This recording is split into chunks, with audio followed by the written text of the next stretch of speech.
Hello dear students, welcome in ASC starter. आज मैं आपको प्री बोर्ड एग्जामिनेशन फर्स्ट जो 2021-22 का इवनिंग शिफ्ट का पेपर है सोशल साइंस का क्लास 10th का, उसको मैं डिस्कस करने जा रहा हूँ। आंसर्स देखेंगे एक एक के, ठीक है। और पहले थोड़ा सा मैं इंस्ट्रक्शन बता दूँ, बाकी जो बच्चे आगे देखना चाहते हैं वीडियो को आगे कर लेंगे। देखिए, टोटल 90 मिनट का पेपर है, 40 मार्क्स का था और इस पूरे पेपर को 4 पार्ट में डिवाइड किया गया था, ठीक है। और टोटल इसमें 63 क्वेश्चन है और जो 4 पार्ट है ना, पहले पार्ट में 24 हैं क्वेश्चन जिसमें से 20 करने हैं और दूसरे पार्ट में 23 जिसमें से 18 करने हैं। लेकिन जो 26 है ना, वो केवल उन बच्चों को करना है जो दृष्टिबाधित है, कहने का मतलब है जो विजन इम्पेयरमेंट है जिनको, ठीक है। और जो पार्ट सी है उसमें 12 क्वेश्चन है, आपको 10 करने होंगे। और पार्ट डी में 62 और 63 क्वेश्चन जो है वो इम्पेयरमेंट जो बच्चे हैं, ठीक है, विजन इम्पेयरमेंट के, उनको अटैम्प्ट करने हैं। मतलब आपको केवल 2 करने हैं, इसमें मैप वाले क्वेश्चन हैं और 0.8 अंक का क्वेश्चन रहेगा। यानी कि अगर आप 5 क्वेश्चन करते हैं तो आपके 4 मार्क्स आते हैं, ठीक है। मतलब एक क्वेश्चन 1 मार्क्स का नहीं है, 0.8 का है, ठीक है। इसलिए आप 50 क्वेश्चन करेंगे तो 0.8 करेंगे तो आपके 40 में से 40 नंबर पूरे आएंगे। इस तरीके से 4 ऑप्शन है और 1 करेक्ट है और नेगेटिव मार्किंग इसमें बिल्कुल नहीं है, ठीक है। अब देखिए पहला क्वेश्चन, ऐसी सरकार या शासन व्यवस्था जिसकी सत्ता पर किसी प्रकार का कोई अंकुश नहीं होता क्या कहलाती है? A government or system of rule that has no restraint on the power it exercise is called. देखिए बहुत इजी है, कोई अंकुश नहीं है और निरंकुश मतलब भी कोई अंकुश नहीं है। तो इसका क्या आंसर है? मैंने टिक मार रखे हैं, बिल्कुल सही करे हुए हैं, ठीक है। तो एब्सोल्यूटिज्म बोला जाता है इसे इंग्लिश में, हिंदी में बोला जाता है निरंकुशवाद। उसके बाद है, आप हिस्ट्री का जब पहला चैप्टर खोलेंगे तो टूटी बेड़ियाँ आपको टेबल मिलेगी, उसमें लिखा होगा। तो ये कह रहे किसका प्रतीक है? आज़ादी मिलने का, ठीक है, बीइंग फ्रीड, ठीक है। ब्रोकन चेन किसका सिंबलाइज है? बीइंग फ्रीड का। फिर कह रहे वियना की जो कांग्रेस है वो कब आयोजित की गई? 1815 में की गई थी। वियना कांग्रेस जो है ना ऑर्गेनाइज की गई थी 1815 में। उसके बाद स्लाव जो है ना, स्लाव वो किस क्षेत्र के निवासियों को कहा जाता है? ठीक है, the inhabitant of which region were known as Slavs, उसे बोला जाता है बाल्कन्स, क्योंकि बाल्कन में जो खुद के राज्य थे ना आपस में बहुत ज़्यादा लड़ रहे थे। बाकी जितने भी लोग थे ना, जितने भी इसमें देश थे, यूगेरिया, बुल्गारिया, ठीक है, तो ये आपस में जो है ना, चलो वो तो अलग बात होगी, बस इनको कहते कहते स्लाव कहते थे, ठीक है। तो ये कह रहे जैव संसाधन का कौन सा उदाहरण नहीं है? ठीक है, जैव मतलब होता है बायोटिक, मतलब कौन सा इसमें से जिंदा नहीं है, ठीक है, नेचुरल है लेकिन जीवित नहीं है। नोट लिखकर ध्यान से पढ़ना, मतलब वो अबायोटिक पूछ रहा है। क्या पूछ रहा है आपसे? अजैव पूछ रहा है। तो अजैव में इसका आंसर जो है वो होगा धातु है, ठीक है। क्या होगा? मेटल। क्लियर हो गया? मेटल, क्योंकि ये तीनों के तीनों जिंदा है और ये जिंदा नहीं होते, ये प्राकृतिक है लेकिन जिंदा नहीं है, मेटल। ये कह रहे झूम कृषि में रे को किस देश में जाना जाता है? मतलब झूम कृषि को रे किस देश में कहा जाता है? तो वियतनाम में कहा जाता है। मध्य अफ्रीका का भी याद रख लो, मसोले कहते हैं। अमेरिका में मिल्पा और मैक्सिको में मिल्पा कहते हैं। जो अमेरिका है ना, उसमें मध्य अमेरिका में मिल्पा कहा जाता है, ये याद रखना, ठीक है, अमेरिका में। तो रे क्या आंसर है? वियतनाम। फिर उसके बाद क्या है, थोड़ा स्पीड से करेंगे, ठीक है, आप वीडियो को धीरे भी कर सकते हैं। किसने कहा था कि हमारे पास हर व्यक्ति की आवश्यकता पूर्ति के लिए सब कुछ है लेकिन किसी के लालच की संतुष्टि के लिए कुछ नहीं है? आपने पढ़ा भी होगा, भूगोल के अंदर है, ठीक है। लालच के लिए कुछ भी नहीं है, मतलब पेट भरने के लिए, पेटी भरने के लिए नहीं है। तो ये महात्मा गांधी ने कहा था, ठीक है। There is the enough for everybody's need and not for anybody's greed, ये किसने कहा था? महात्मा गांधी ने। नेक्स्ट है, सरकार द्वारा निम्नलिखित में से किसकी घोषणा फसलों को सुरक्षा प्रदान करने के लिए की जाती है? ठीक है, ये कह रहे हैं which one of the following is announced by the government in support of crops. तो इसका आंसर है मिनिमम सपोर्ट प्राइस, ठीक है। गवर्नमेंट जो है मिनिमम सपोर्ट प्राइस जो है प्रोवाइड करती है, सपोर्ट प्राइस, ताकि किसान उस फसल को उगाए और उनको सुरक्षा मिल सके। उसके बाद कह रहे हैं ये आपको कुछ बता रखा है, आपको बताना है कि वो कौन सी मिट्टी है। अच्छा, ये अलग है, ये पूछ रहा है कौन सा एक मृदा निर्माण में सहायक है, मतलब मिट्टी को बनाने में कौन हेल्प करता है? देखिए, उच्चावच, जनकशैल, जलवायु, उपरोक्त सभी करते हैं। तो इसका आंसर क्या है? डी। पूछा है which among the following factors are helpful in soil formation. तो मिट्टी को बनाने में रिलीफ, क्लाइमेटिक और पेरेंट रॉक, इन सभी का बहुत ज़्यादा कंट्रीब्यूशन होता है। तो डी आंसर है इसका। नेक्स्ट है, निम्नलिखित में से कौन सा भू संरक्षण का एक उपाय, मतलब ज़मीन को बचाने के लिए आप क्या क्या इनमें से कर सकते हैं। लैंड कंजर्वेशन की बात कर रहा है, तो देखिए आप पशुओं की चराई को रोक लीजिए, आप शेल्टर बेल्ट बना लीजिए, आप proper discharge and disposal of industrial effluent कर लीजिए। मतलब कहने का है कि जो उद्योगों से निकलने वाले जो पानी है ना, उसको सही से कीजिए ताकि मिट्टी जो ज़मीन है वो ख़राब ना हो। तो तीनों के तीनों सही, इसका डी आंसर है। उसके बाद नेक्स्ट है, निम्नलिखित में से भारत का कौन सा राज्य है जहाँ सौर और पवन ऊर्जा तो है लेकिन पानी की कमी पाई जाती है। Which of the following Indian state is rich in solar and wind energy but lack in water resources. तो राजस्थान इसका आंसर है। ठीक है, ये आप देख सकते हैं, मैंने सारे टिक करे हैं। ठीक है, वेरीफाई कर दिए हैं। ठीक है, अगर फिर भी कोई डाउट लगे तो आप कमेंट बॉक्स में मुझसे बताएं। ठीक है, स्पिरिट है, टीम स्पिरिट है, और बच्चे देखेंगे तो उस पर अपने व्यूज़ दे सकते हैं। प्रति व्यक्ति आय की गणना किस देश की डैश को उसकी कुल जनसंख्या से भाग देकर निकाली जाती है। देखिए, जो पर कैपिटा इनकम होती है ना, ऊपर आता है टोटल इनकम, ठीक है, नीचे आता है टोटल पॉपुलेशन। ठीक है, तो इसका आंसर क्या आ गया, कुल आय आ गया। ठीक है, यहाँ बोल रहा था ना पर कैपिटा इनकम के बारे में, तो टोटल इनकम ऊपर आएगी और टोटल पॉपुलेशन नीचे आएगी। ठीक है, तो यहाँ पर टोटल इनकम आ जाएगा, इसका बी आंसर है। ये कह रीता एक अधिवक्ता है, मतलब एडवोकेट है, तो वो किस क्षेत्र में आती है, तो सर्विस एरिया ना, तो तृतीय क्षेत्र में आएगी, क्योंकि प्राथमिक में तो एग्रीकल्चर से रिलेटेड है ना, सेकेंडरी में तो रॉ मटेरियल को फाइनल गुड्स में कन्वर्ट किया जाता है, टर्शरी में तृतीय क्षेत्र आते हैं जो सर्विस देते हैं।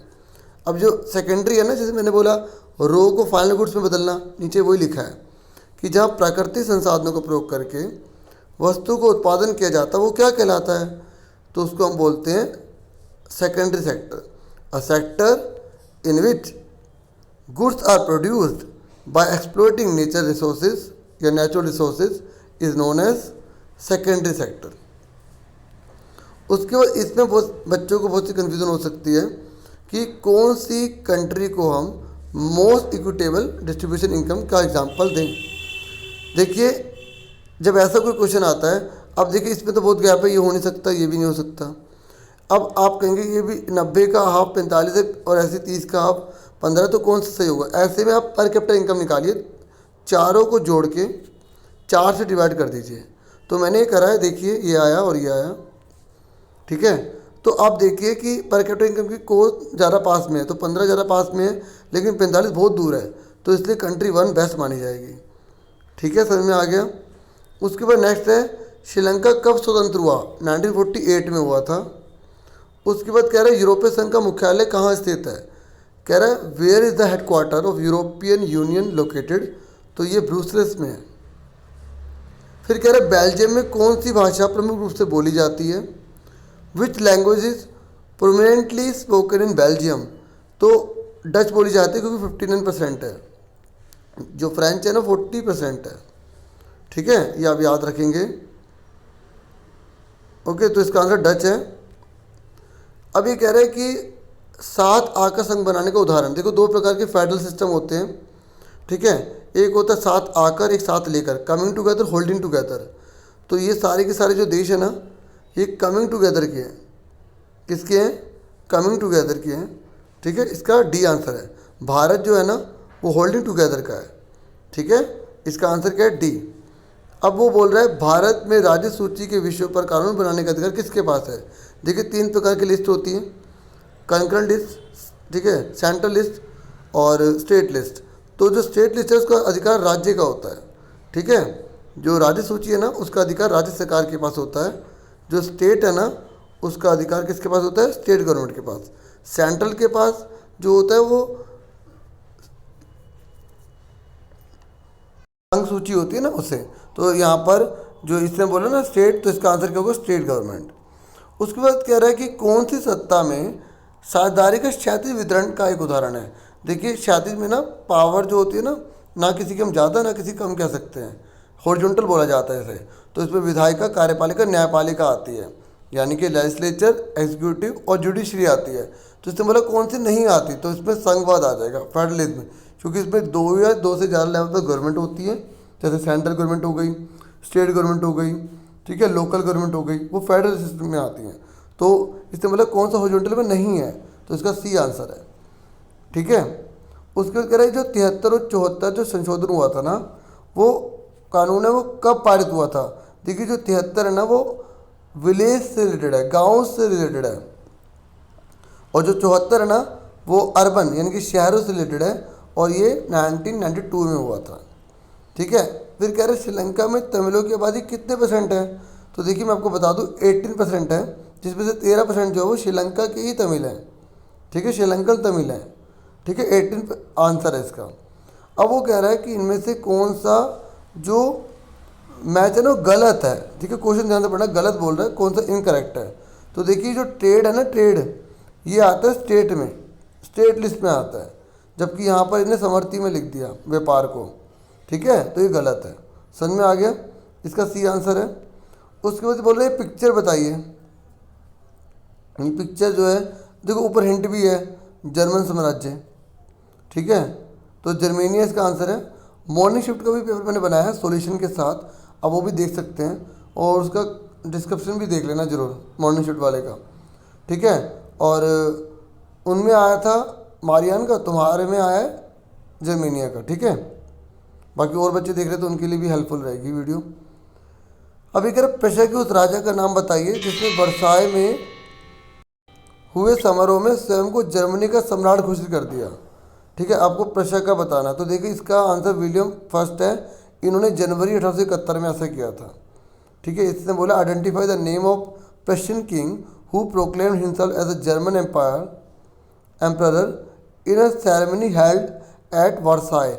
वर्साय के अंदर जो हुआ था सेरेमनी हुई थी, उसमें किसने अपने को राजा घोषित करा, विलियम फर्स्ट ने। अब उसके बाद हमें यहाँ पर संकल्पना और कारण दिए गए हैं। अब हमें सबसे पहले जब ऐसे क्वेश्चन आते हैं ना डियर स्टूडेंट्स, ठीक है, तो हमें क्या देखना पड़ता है कि ये दोनों ट्रू हैं या फॉल्स हैं, फिर देखना पड़ता है जो रीज़न दिया वो इस वाले का सही दिया या गलत दिया है, ठीक है। तो क्वेश्चन समझ में आ गया होगा तो पढ़ देता हूँ। राष्ट्रवाद की पहली स्पष्ट अभिव्यक्ति 1789 में हुई, ये बिल्कुल सही है। और फ्रांसीसी क्रांति से राजनीतिक संवैधानिक बदलाव हुए जिससे प्रभुसत्ता राजतंत्र से निकलकर फ्रांसीसी नागरिकों के समूह में हस्तांतरित हो गई। देखो इसकी वजह से ये हुआ था, ना कि इसकी वजह से ये, ठीक है, मतलब दोनों सही तो हैं, लेकिन ये रीज़न इसका, इस वाले का रीज़न ये सही नहीं है। और जब आप हिस्ट्री का चैप्टर खोलेंगे तो उसमें जो पहला पार्ट पढ़ेंगे ना इंट्रोडक्शन के आगे का, तो शुरू में ही आपको लाइन मिल जाएगी और आप समझ जाएंगे, देख लेंगे किस तरीके से वहाँ पर क्या था। तो इसका आंसर क्या है, बी। दोनों सही तो हैं, लेकिन जो कारण है वो संकल्पना का सही व्याख्या नहीं है। समझ में आ गया, ठीक है, ये दोनों के दोनों बिल्कुल ट्रू हैं, ठीक है, लेकिन आप हिंदी में से पढ़ लेना अगर आपको इसमें प्रॉब्लम हो रही होगी तो। और ये एक्सपीरियंस भी सही नहीं करता, आप हिस्ट्री की बुक देखेंगे तो पहले टॉपिक में आपको मिल जाएगा, ठीक है। बी आंसर है इसका, किसका, 27 का। अब 28 में बोला है कौन सा सही है, तो देखिए इसमें तलवार वाला जो है ना वो सही है। तो आप टेबल देखेंगे हिस्ट्री के चैप्टर में बनी हुई, तो आपको उसमें अच्छे से पता लग जाएगा, आप उससे क्रॉस वेरिफिकेशन भी कर सकते हैं। उसके बाद है फ्रांसीसी क्रांति के संदर्भ में कौन सा कथन सत्य है। देखो फ्रांस की जब क्रांति हुई थी, ये भी आपको पहले चैप्टर में मिल जाएगा और शुरू के पेज में मिल जाएगा आपको। तो ये कह रहा है कि इसमें केंद्रीकृत प्रशासनिक व्यवस्था पर जोर दिया गया, बिल्कुल ट्रू है। राष्ट्रीय भाषा पर जोर दिया गया, हाँ। इसमें क्या किया था, जो लोकल भाषा थी ना उन सबको दबाया गया और एक भाषा फ्रेंच को आगे बढ़ाया गया था। और पितृभूमि और नागरिकता के विचार पर बल दिया गया, ये भी बिल्कुल ठीक है। इसका आंसर डी था, ठीक है। इसमें सेंट्रलाइज्ड एडमिनिस्ट्रेटिव सिस्टम की बात की गई थी, नेशनल लैंग्वेज की बात की गई थी, और जो फादरलैंड है, जो सिटीजनशिप है, उस पर भी जोर दिया गया था, उस आइडिया पर। तो इसका डी आंसर है, ठीक है। अब आ जाइए 30 में इसने बोले जिसु मैसनी ने, ठीक है, कौन सा संगठन नहीं बनाया था, तो रेड शर्ट्स उसने नहीं बनाया था, ठीक है। अगर किसी को नॉलेज है तो कमेंट बॉक्स में बता सकता है रेड शर्ट किसने बनाया था, इस तरीके से। अब है 31, तो 31 में कह रहा है वही है संकल्पना और कारण वाला। श्रीलंका में सिनलियों और तमिलों के बीच अविश्वास व्यापक संघर्ष में बदल गया, ये बिल्कुल ट्रू है, क्योंकि सिनली और तमिल आपस में नहीं बन रही थी। कह रहा कारण यह है कि 56 में तमिलों को राजभाषा, तमिल जो थे ना तमिल, उसको राजभाषा बना दिया गया। नहीं, 56 में सिनली को बना दिया गया था। तो इसका मतलब ये ट्रू है, ये फॉल्स है, ये फॉल्स है। तो इसका मतलब क्या हुआ, साग ठीक है, का गलत है, तो इसका आंसर जो है वो सी हो जाएगा। ठीक है, तो हम क्या लिखेंगे, A is correct and R is incorrect. ठीक है, तो यहाँ पर ये बोला गया था ना कि जो सिनला और जो तमिल है उनमें तो बहुत बड़ी मात्रा में कन्फ्लिक्ट बढ़ रहे थे, तो ये ट्रू है। लेकिन ये गलत है, यहाँ पे तमिल बता दिया ऑफिशियल लैंग्वेज को, जबकि सिनली कर दी थी उन्होंने, सिनला इंग्लिश में बोलते हैं। इसका आंसर सी है। उसके बाद नेक्स्ट है, बेल्जियम में कितने % लोग फ्रेंच भाषी हैं, 40% है, डच 59 है, आपको पता होगा। उसके बाद नेक्स्ट है, निम्नलिखित में से कौन सा तर्क सत्ता की साझेदारी को बल प्रदान करता है, मतलब किस में पावर शेयरिंग ज़्यादा वैल्यूएबल होगी। देखिए, पावर शेयरिंग तब होगी जब उसमें पॉलिटिकल स्टेबिलिटी हो, जब उसमें लेजिटिमेसी हो। जबकि यहाँ बोल रहा है कि जब पावर शेयरिंग होगी ना, वहाँ कॉन्फ्लिक्ट होंगे, ये तो हो ही नहीं सकता भाई। पावर शेयरिंग तो कॉन्फ्लिक्ट कम करती है ना, तो पहला वाला गलत है, बाकी दोनों सही हैं, यानी कि सी करेक्ट आंसर है। सी क्या है, करेक्ट आंसर है। ठीक है, हिंदी में आप देख सकते हैं आराम से। ठीक है, स्थायित्व का मतलब होता है स्टेबिलिटी, गवर्नमेंट बनी रहे लंबे समय तक। ठीक है, वहाँ लड़ाइयाँ दंगे ना हो, ये मतलब है। ये कह रहा है किसी देश में सरकार विरोधी समूह की हिंसक लड़ाई ऐसा रूप ले ले कि वह युद्ध से लगने लगे, तो उसे क्या कहेंगे। देखो, मतलब एक ही देश के अंदर जो है ना, एक ही देश के अंदर जो है वो लड़ाइयाँ हो रही हैं। ठीक है, तो उसे क्या बोलेंगे, उसे बोलेंगे गृह युद्ध। A violent conflict between opposing group within a country that becomes so intense that it appears like a war is known as civil war. ठीक है, अब आगे देखिए, ये कह रहा है कौन सा भाषा समूह बहुमत में है श्रीलंका में। तो सिनली जो है वो बहुमत में है, सिनला बोलते हैं।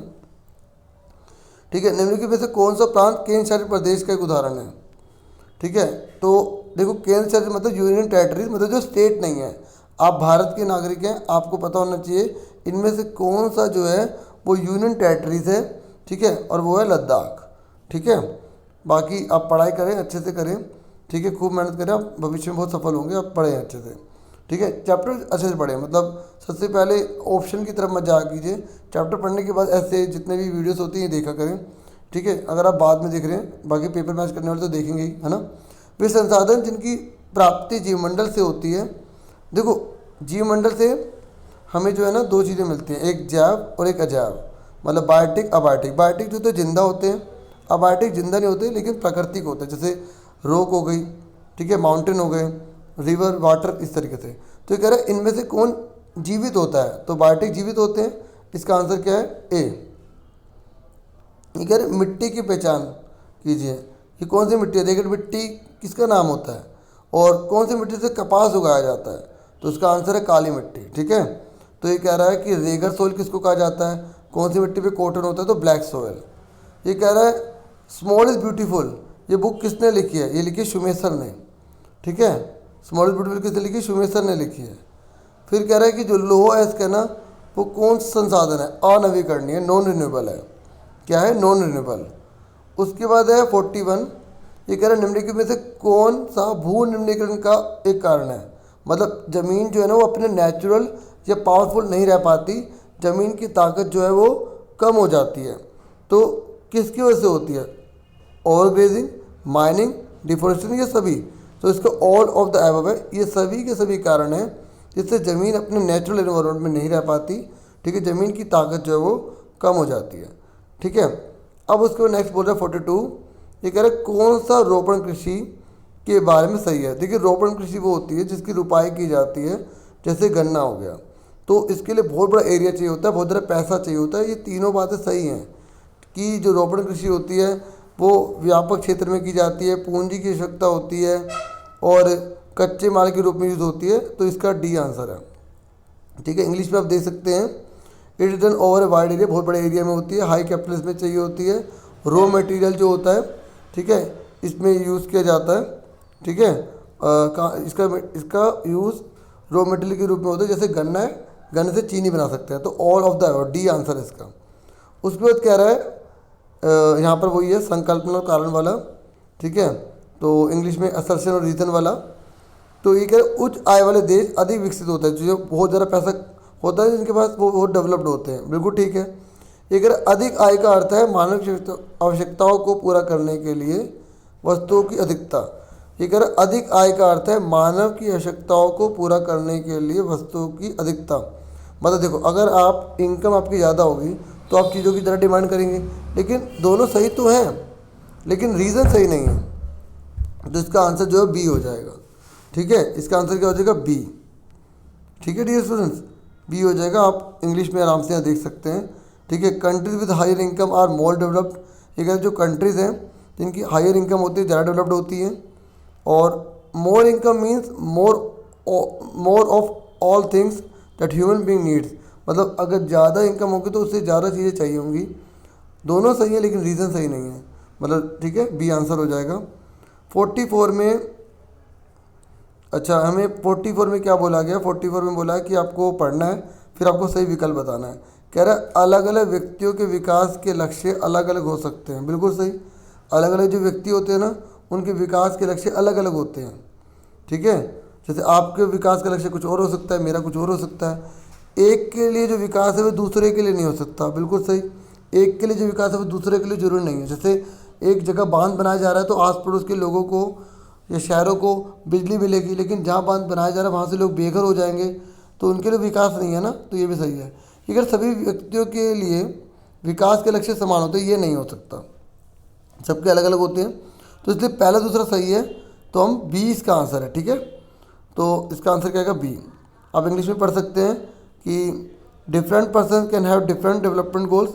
अलग अलग पर्सन के अलग अलग डेवलपमेंटल गोल होते हैं, और एक का जो डेवलपमेंट है वो दूसरे का डेवलपमेंट होगा, ये जरूरी नहीं है। और ये कह रहा है सभी का डेवलपमेंटल गोल सेम होता है, ये गलत है। डेवलपमेंट गोल सबका अलग अलग हो सकता है। ठीक है, इसका बी आंसर आएगा। अब उसके बाद बोला है गलत की मिलान करना है। तो देखो ये प्राथमिक में आते हैं, और ये जो है ना विनिर्माण, इसमें रॉ मटेरियल को फाइनल गुड्स में कन्वर्ट किया जाता है, कच्चे माल को निर्माण करके कुछ बनाया जाता है, इसलिए ये किस में आएगा? मैन्युफैक्चरिंग में, मतलब सेकेंडरी सेक्टर में आएगा। ये गलत है, सी आंसर आ गया इसका। अब कह रहा है कांता को वेतन, मतलब वेतन के साथ अवकाश मिलता है, मतलब अगर छुट्टी करेगी तो उसकी भी सैलरी मिलती है। तो वो किस में आएगी? संगठित में आएगी, जिसमें काम करने के घंटे निश्चित होते हैं, रोजगार की सुरक्षा होती है ना, उसे हम संगठित में डालते हैं। यहाँ बोल रहे कांता जो है ना उसे पेड लीव मिलती है, मतलब उसकी जॉब सिक्योरिटी है। ठीक है, और ठीक है, इसका ये आंसर आ जाएगा ऑर्गेनाइज सेक्टर से बिलोंग करती है, क्योंकि उसकी जॉब सिक्योरिटी है पूरी, उसको पेड लीव मिल रही है, ऑर्गेनाइज सेक्टर में आएगी। ठीक है, अब ये कह रहा है गलत आपको बताना कौन सा है। तो देखिए जो रिलायंस है ना वो प्राइवेट कंपनी है, यहाँ लिख दिया कि ये पब्लिक है। ठीक है, तो इसका आंसर सी है। उसके बाद अब आ जाइए पैसेज पर, तो पैसेज आप आराम से पढ़ सकते हैं। ठीक है, फिर उसके बाद आंसर मैं आपको आंसर दिखाता हूँ, कराता हूँ। ठीक है, आप भी आराम से पढ़ के ठीक है खुद भी सोच सकते हैं क्या हो गया। बाकी जो आंसर मैच कर रहे हैं वो देखिए। पहला बोला उदारवाद का क्या अर्थ है? तो व्यक्ति के लिए आज़ादी, विशेषाधिकार की समाप्ति, कानून की समझ समानता, ये हमें पैसेज में दे रखा है। इसका डी आंसर है। ठीक है, क्या है लिबरलिज्म का meaning? Individual freedom, end of privileges, equality before law, all of the above. तो इसका आंसर डी है। फिर कह रहा है कि किस शासन के दौरान फ्रांस के सभी शासक जो व्यसक थे, किस शासन के दौरान फ्रांस में सभी व्यसक पुरुषों को मताधिकार प्राप्त था, मतलब वोट डालने का राइट था, चाहे वो कोई भी व्यक्ति हो, पुरुष होना चाहिए, व्यसक होना चाहिए।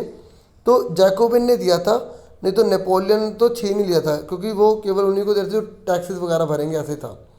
ठीक है, तो जैकोबिन ने सभी व्यसक पुरुषों को मताधिकार दिया था। पैसेज में आप पढ़ सकते हैं, मैंने भी आपको दिखा रही थी। ठीक है, under which among the following rules all adult males got the universal suffrage in France, तो जैकोबिन्स है। ठीक है, उसके बाद उदारवादी किसकी अनिवार्यता पर बल देते हैं? वो चाहते हैं कि कानून सबके लिए बराबर रहे, मतलब equality before law, equality before law.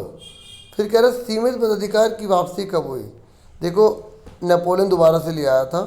ठीक है, तो नेपोलियन रिजाइन में हुई। ठीक है, उसके बाद कह रहे निम्नलिखित में से कौन सा देश उदारवादी प्रजातंत्र का पहला राजनीतिक प्रयोग था? तो देखिए फ्रांस था वो। ठीक है, तो इसने बोला विच among the following country was the first political experiment of liberal democracy, तो इसका आंसर क्या है? फ्रांस। फिर कह रहे उदारवादी किस प्रकार की सरकार पर बल देते थे? वो चाहते थे सहमति पर आधारित सरकार बने, गवर्नमेंट बेस्ड ऑन कंसेंसस, ठीक है, सभी की सहमति हो, ठीक है। Which type of the government was emphasised by the liberals? तो गवर्नमेंट बेस्ड ऑन कंसेंसस, ठीक है, इसका आंसर सी, ठीक है, सारे टिक लगा रखे हैं। अब उसका देखो दूसरा क्वेश्चन तो बहुत ईजी था, पैसेज वाला, इसमें देखकर आपको बताना था। आप ये देख सकते हैं भारत उसके पड़ोसी देश के बारे में बता रखा है, ये टेबल देख लीजिए। अब पहला क्वेश्चन बोला है विश्व मानव विकास सूचकांक में भारत का स्थान कौन सा है? What is the rank of India in the world human development index? तो देखिए ये SDI होता है, तो इंडिया की रैंक कितनी है देख सकते हैं 130, ठीक है, तो 130 पे आप टिक कर देंगे। नेक्स्ट है निम्नलिखित में से किस देश में सकल राष्ट्रीय आय क्रय शक्ति क्षमता पर सबसे अधिक है? मतलब विच of the following nation is having highest growth national income in term of PPP? तो देखो PP में सबसे ज़्यादा कौन है? तो आप देख सकते हैं श्रीलंका है 11,326, ठीक है, तो आप इसका आंसर क्या बताएंगे? श्रीलंका, ठीक है,